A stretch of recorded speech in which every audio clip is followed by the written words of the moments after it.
Mardi 7 janvier à 16 heures, un pool de volatilité avec le PMI. Le calendrier économique nous offre cette possibilité aujourd'hui. Vous vous rappelez qu'en weekly hier, l'idée c'était de remonter sur le bas de cette imbalance et d'avoir une réaction pour pourquoi pas aller chercher celle d'en dessous. Ça n'a pas eu lieu, on a eu que la première partie du plan. On va voir ça tout de suite. Je suis Christine, bienvenue sur la chaîne. Revoir les concepts avec ce qui s'est passé la veille selon notre plan est un bon moyen de les intégrer, de comprendre comment fonctionne le marché. Ici, nous avons weekly à gauche, H4 à droite. On va donc voir la journée d'hier. Les graphiques sont toujours sur la journée d'hier. Je ne les ai pas mis à jour pour mardi 7 janvier. On a les charts du 7 ici. Donc, on voit cette impulsion haussière. Le bas de notre imbalance weekly, je vous la montre en H4. Regardez, ça n'a pas vraiment de sens si on n'a pas sous les yeux, si on n'a pas créé en weekly et qu'on ne l'a pas en tête. Donc, on a eu cette impulsion haussière. On n'a donc pas réagi sur le bas de l'imbalance. On va voir maintenant comment aujourd'hui gérer cette fourchette créée. Donc, avant ça, qu'est-ce qui s'est passé hier? H4 à gauche, M15 à droite. Regardez à gauche, quand on avait créé ce haut ici, on n'a pas réussi à le prendre. Entre les deux, le point bas est celui-là. C'est mes deux traits qui m'aident à suivre le prix. Donc là, on avait juste une petite prise de liquidité sans réussir à casser. On a été évidemment chercher le niveau en dessous. On n'a toujours pas réussi à le casser. Ça s'est matérialisé en M15, on peut le voir là, dans la journée de vendredi. Je ne reviens pas dessus, on l'a déjà fait avec ce reversal. Gap d'ouverture de début de semaine, ouverture de minuit, le prix à 8h30, et là nous avons plus tard le prix de lundi 10h. Je vous rappelle, c'est une liquidité temporelle hebdomadaire au même titre que nos gaps d'ouverture de début de semaine. On avait ici notre setup en petite unité de temps qu'on va venir voir entre la fin de l'Asian et début de Londres. Le prix prépare le setup de la matinée. On avait laissé cette imbalance. Que fait le prix? On remonte à l'open, nous sommes là, on est dans l'imbalance, on va chercher le plus haut et le plus bas du prix au moment de l'open, on réagit dans cette imbalance, on n'arrive pas à clôturer, à la fermer entièrement. Impulsion baissière qui nous laisse une imbalance pendant l'open. Là, il y avait des shorts à prendre. Attention, on se rappelle qu'on a ici notre liquidité. Si on short ici, sur cette liquidité, les trades doivent être rentables. On a dû prendre des partiels. Qu'on prenne ou pas ici qu'on laisse ou pas le stop loss d'origine. Donc, cette impulsion baissière-là a pris cette liquidité. On n'a pas réussi à rejoindre l'Asian Low, on n'a pas réussi à rejoindre ce niveau qui était un niveau que nous attendions éventuellement. Donc hier, vous vous rappelez, on a cette prise de liquidité ici qui laisse ce lot. On n'arrive pas à clôturer au-dessus. Par contre, on clôture en dessous, impulsion baissière. Ça, c'est un reversal. C'est ce genre de choses qu'on cherche sur nos niveaux. Ici, ce n'était pas mon niveau, ce n'était pas mon heure, ce n'est pas une kill zone. Qu'a fait le prêt à 8 heures? Il est remonté chercher le premium, chercher notre market shift ici, avant de chuter. Tout ça se passe avant mes horaires de travail. On peut le travailler. Pourquoi? On a été chercher le gap d'ouverture de début de semaine. On a été chercher ici notre niveau en pointillé. En M1, même si je ne sais pas ce que c'est, je sais qu'en grande unité de temps, je l'ai noté quelque part, c'est qu'il y a une raison. C'est ce lot ici. Pourquoi? Quand on a cassé ici, on a eu cette impulsion haussière. C'est le dernier range où on a été travaillé, clôturé en dessous. Vous voyez que à gauche, en M15, dans ce range-là, on n'a pas repris le lot. Donc, c'est le dernier niveau remarquable. On se le note. Et regardez, on a dessus un setup. Toujours pareil. Prise de liquidité immédiate, on clôture au-dessus. Qu'est-ce qu'on a en ligne de mire? Le premium. Ici, on a un volume imbalance, c'est bien. Bon, le prix avance, on a notre prix d'ouverture ici. Regardez sur les retracements. Regardez à quoi sert la liquidité temporelle. On crée le 8h30 ici. D'accord? Regardez pendant ce retracement, que va chercher le prix? L'ouverture de minuit. Il n'arrive pas à clôturer en dessous. On inverse cette imbalance. Vous voyez pourquoi c'est important d'avoir des niveaux et des horaires? Parce que si on intervient toujours dessus, on peut se faire les stats. Ce n'est que ça, une méthode de trading gagnante. Ce sont vos niveaux, vos horaires de trading avec des stats en votre faveur. Il n'y a aucun indicateur miracle qui sera aussi puissant que ça. Et en plus, vous ne vous prenez pas la tête. De 9 à 11, je suis devant les graphes. Je m'embête pas du reste. Si j'ai un setup, je le prends. J'ai un SL, c'est pas grave, ça fait partie des statistiques. J'ai un TP, je le prends. Si à 11 heures, je n'ai pas tradé, je passe à autre chose, je fais ma vie. C'est ça le trading. Ce n'est pas ne plus avoir de cheveux à 35 ans parce que on a passé 24 heures à surveiller une position sans savoir où elle allait. Vos statistiques sont votre meilleur indicateur. C'est votre indicateur miracle. Ici, regardez, le prix à l'open, on est là, à droite en M1. C'est l'heure. Quelle est la liquidité disponible au-dessus et en dessous?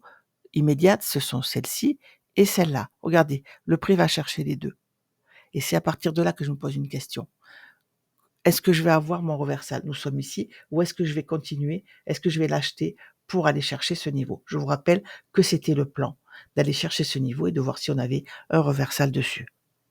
À ce moment-là, on prend le plus bas en premier, le plus haut. Là, j'attends une schématique. On fait une imbalance, on l'inverse. Ce n'est pas le moment de l'acheter. Au contraire, on peut même le vendre. Pourquoi? Parce qu'on a les open en dessous, on a cette liquidité en dessous. Quand on a un reversal ici, nous, on a les yeux ici, ici, ici. Et c'est exactement ce que fait le prix. Par contre, si on le vend ici, attention, on a cette impulsion baissière-là qui va chercher le bas du gap de début de semaine. On regarde la liquidité précédente, elle est là. Sur chacune de ces liquidités, soit on prend des partiels, soit on monte un BE positif. Il y a plusieurs méthodes de suivre le prix, on en a parlé déjà. On pourra revenir si vous voulez. On crée ce lot ici. Retracement dans cette imbalance baissière. Une impulsion baissière, moi, ça me donne jamais envie d'acheter. Ça me donne envie de continuer le mouvement jusqu'à preuve du contraire. Quand on a cassé ce lot, on a créé ce haut, on n'a pas fini au-dessus. Au contraire, on a eu une impulsion baissière. Donc on se dit ça, c'est un round de quoi? De continuation. On va avoir une impulsion baissière qui nous laisse une imbalance. À ce moment-là, quand on a cette impulsion, j'ai les yeux ici et j'ai les yeux sur l'Asian Low. On n'a pas réussi à avoir l'Asian Low et quand on a ce reversal, on n'a qu'un seul range de continuation. Moi, je ne l'ai pas acheté là. J'aime bien avoir deux ranges de continuation et un reversal plus bas. C'est ce que j'attendais. Je ne l'ai pas eu, c'est pas grave. Quand on a cassé ce bas, entre ce point et ce point, on a créé ce haut. Regardez l'impulsion qu'on a eue là, si elle est belle. Là, c'est un achat. Un achat pourquoi? Pour aller viser le plus haut de la veille et le bas de l'imbalance weekly. C'est le plan. On est sous les open, on ne craint rien à acheter ici. On sait qu'on va aller les chercher. Pourquoi? Liquidité temporelle attire le prix. Regardez, quand on le casse, regardez où il va. C'est ce que je vous disais. Le prix de 8h30 se substitue au prix de minuit quand il est plus près de nous. Puisqu'il a décidé d'aller chercher ces niveaux, le prix retrace et quand on a un reversal sur ces niveaux, on peut le prendre. Le prix n'a pas forcément besoin d'aller chercher le minuit puisqu'il a de la liquidité disponible plus près. Et c'est à ce moment-là qu'on crée le prix à 10h. Ce prix va rester toute la semaine.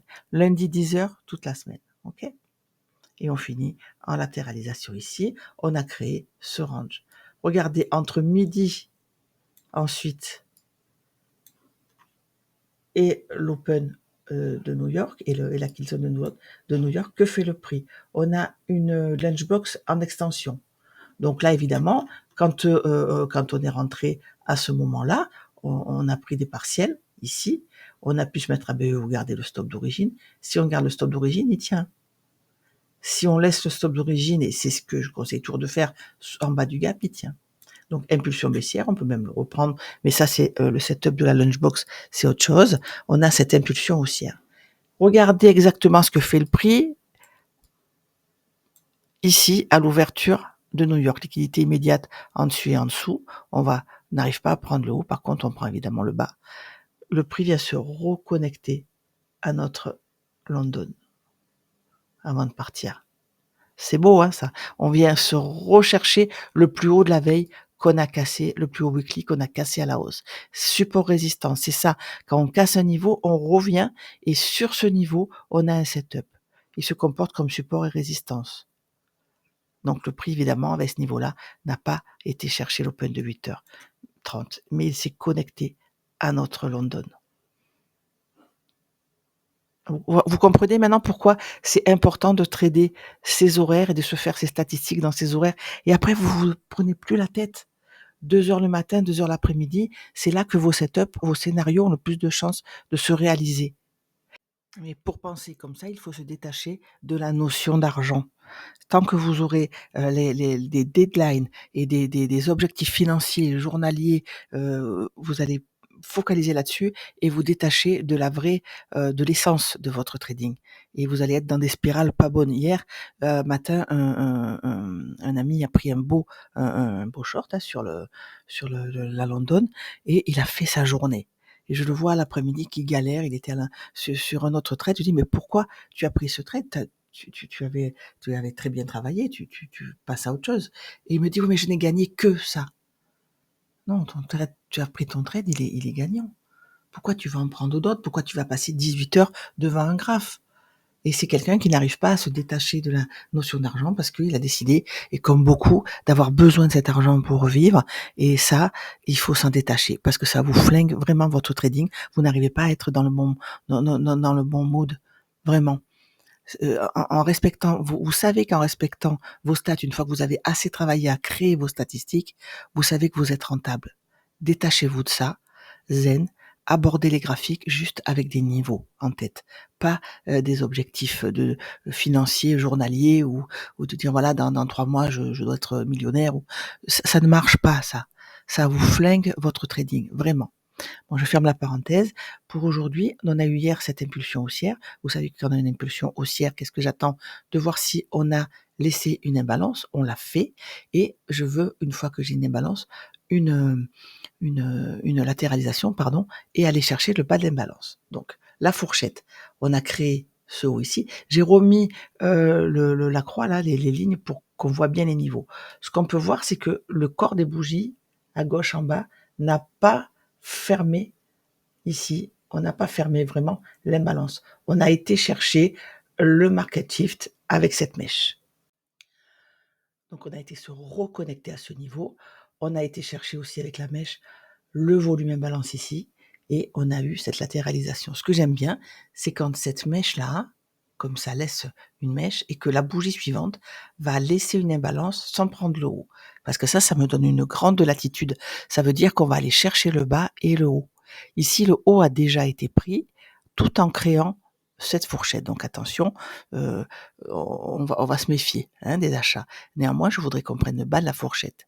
Si on va travailler le point médian de cette mèche, le haut de cette mèche, qu'on a un reversal, je me méfierai ici de ce lot.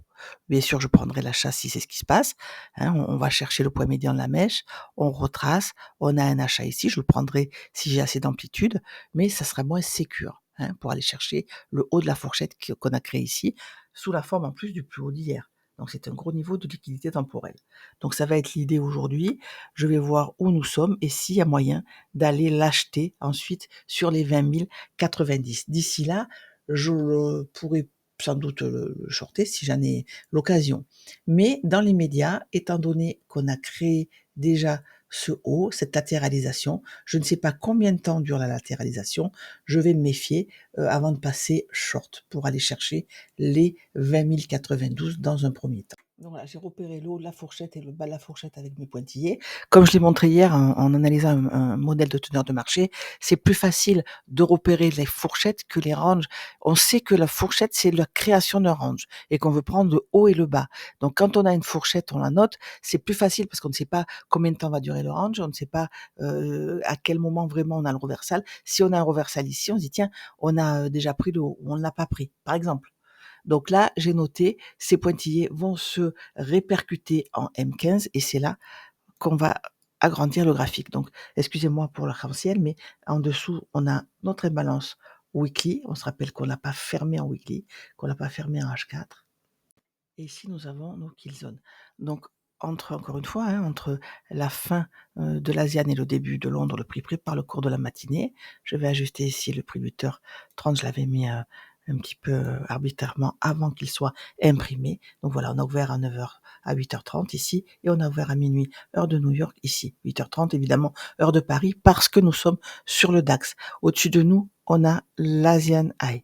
Donc c'est là-dessus que je voudrais avoir, moi, quelque chose. C'est-à-dire que soit on va créer des équales, on va retracer, on va créer des équales sur l'Asiano, c'est une possibilité, et c'est ensuite qu'on va prendre notre liquidité, soit on ne l'a pas, on va s'appuyer sur le 8h30 pour aller chercher dans un premier temps l'Asian High et évidemment ce niveau ici de market shift. M15 à gauche, M1 à droite. Vous voyez qu'on a notre liquidité temporelle ici qui tient, impulsion haussière, on est haussier. Je n'ai pas envie de le vendre pour le moment. Ce que je vois à gauche, c'est qu'on a pris, vous vous rappelez, hein, la fourchette H4. Regardez ce qui s'est passé à M15. On a créé cette petite fourchette ici. Première prise de liquidité, deuxième prise de liquidité. Donc on a ensuite été chercher le haut de cette fourchette. On se rappelle que ça, on s'est reconnecté au market shift et qu'on a été chercher le volume imbalance. Donc, puisqu'on a pris le haut et le bas de la fourchette, attention, on peut très bien avoir notre reversal. Que nous dit le M15? Il nous dit qu'on a cette latéralisation qui peut être très bien un range de continuation baissière. Avec son haut, son bas, on va chercher le haut du range pour poursuivre la baisse et créer un deuxième range et avoir pourquoi pas un reversal ici. Je vous l'ai dit tout à l'heure, j'aime bien avoir deux ranges de continuation. Donc là, on prend le haut du range et on va voir ce qui se passe. Cette ligne de liquidité ne me plaît pas. Si le prix part comme ça, il partira sans moi. J'ai encore du temps, j'ai encore avant l'open, hein, il est 8h38. Donc quand on prend un haut de range, moi je m'attends à ce que on ait un reversal pour aller chercher le bas. Encore une fois, je n'aime pas cette ligne de liquidité. Qu'est-ce qu'on a en faveur? Donc ça, c'est pour la vente. Qu'est-ce qu'on a en faveur de l'achat? On a cette liquidité temporelle qui tient. Donc on a un setup dessus. Et on a un setup qui se fait, mais que à 8 heures. Pas à 8h30, pas à 9 heures. C'est pour ça que quand c'est comme ça un range que ce n'est pas clair, je ne prends pas avant l'open. Des fois, avant l'open, je fais des one shot, c'est-à-dire que je prends un trade qui est soldé entièrement à l'open. Mais là, je ne le ferai pas. Si je le fais, ça serait un achat en direction de ce niveau-là. Mais encore une fois, nous sommes dans ce range reversal, un range que je veux, être un range de continuation pour aller chercher des niveaux plus bas. Pourquoi? Parce que ce niveau-là est une ligne de liquidité, il y a beaucoup d'argent en dessous, il n'y a pas de raison que le prix parte, même s'il est haussier, sans aller le chercher. Donc voilà pour mon plan du jour, je vous retrouve sur le Discord aujourd'hui et je vous dis à tout à l'heure.